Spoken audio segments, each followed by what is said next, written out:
E quando a gente pensa, né, em estabilidade e mobilidade, é importante a gente pensar nesse conceito, no conceito de cada um deles. São conceitos básicos, pessoal. São conceitos básicos, mas que ajudam a gente a pensar nos conceitos mais complexos. Tá? O que seria a estabilização, pessoal? Seria aqui, ó, uma habilidade inerente em recuperar a posição da linha de gravidade sobre a base de apoio em condições estáticas e dinâmicas. Falaram aí de contração isométrica. Ela está fazendo contração isométrica aqui? Está fazendo contração isométrica. Mas é somente através de contrações isométricas que você consegue fazer isso? Não. Não. O que está acontecendo aqui comigo? Eu estou parado? Estou parado? Se eu ficar aqui numa plataforma de força, eu estou parado? A plataforma de força vai dizer que eu estou parado? Não. Vou estar o tempo todo o quê? O centro de massa vai estar o tempo todo fazendo o quê? Movimentando de lado para o outro. Por quê? A gravidade está me empurrando para baixo, a força de reação está me empurrando para cima. Eu estou tentando fazer o quê? O tempo todo. Mas é o tempo todo eu estou tentando fazer o quê? Me equilibrar na minha base de apoio.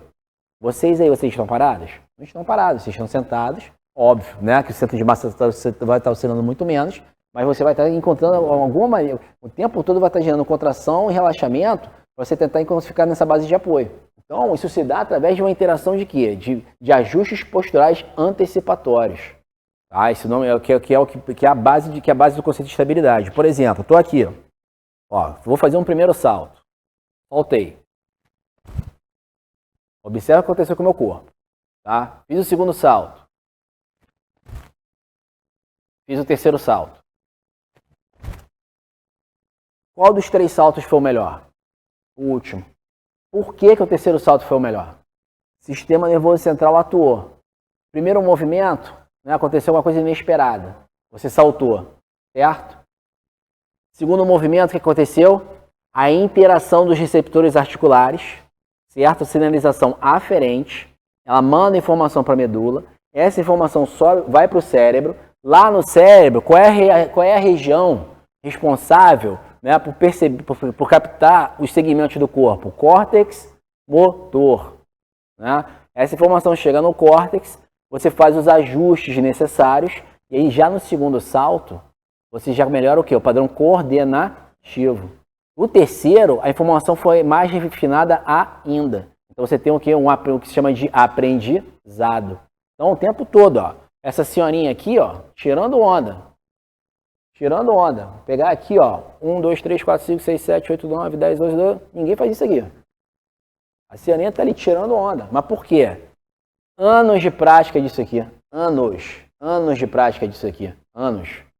Um atleta olímpico, ele pratica aquela modalidade esportiva durante anos da vida dele. Então ele tem um refino motor absurdo para fazer aquela prática. Por isso que você vai ver agora na Olimpíada de Paris, recordes sendo batidos e tudo mais. Você vê aquilo ali é delicioso você ver a Olimpíada. Porque você vê ali o ápice do movimento humano. Então a estabilidade é obtida através desses sistemas e desses ajustes posturais antecipatórios. Isso é treinável. Tá? Você pode treinar isso. Mobilidade, né, corresponde ao quê? A amplitude de movimento disponível para a execução de padrões motores a partir de uma posição ótima. Tá? Muita gente confunde mobilidade com flexibilidade. Tá? O que é flexibilidade, pessoal? Flexibilidade corresponde ao quê? A deformação do tecido em função de uma sobrecarga. Alguém aqui faz treino de flexibilidade? A gente faz treino de flexibilidade? A gente treina flexibilidade? Na prática a gente treina? A gente não treina. Por quê? Você não mede, primeiro que você não mede a força que você está aplicando no tecido. E segundo que você não mede a taxa de deformação do mesmo. Então o treino de flexibilidade na prática ele não funciona. Quando você está alongando aqui, ó, você vai alongar uma pessoa. Você para, né? Você para o estiramento quando? Que momento? Não, quando a pessoa começa a contrair, não. Quando a pessoa faz o quê? Ela está sentindo dor. Só que tem pessoas que vão sentir dor quando chega aqui. Por quê? Pessoas que têm mais medo, o padrão comportamental são menos sensíveis à dor. Tem pessoa que você pode fazer tudo, não está sentindo dor nenhuma.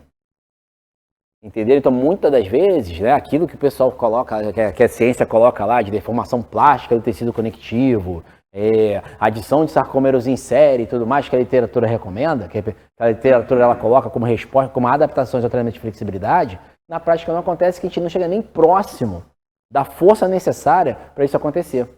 Então, quando a gente trabalha na nossa prática, o alongamento nada mais é do que o quê? Melhorar a sensação, a tolerância à dor.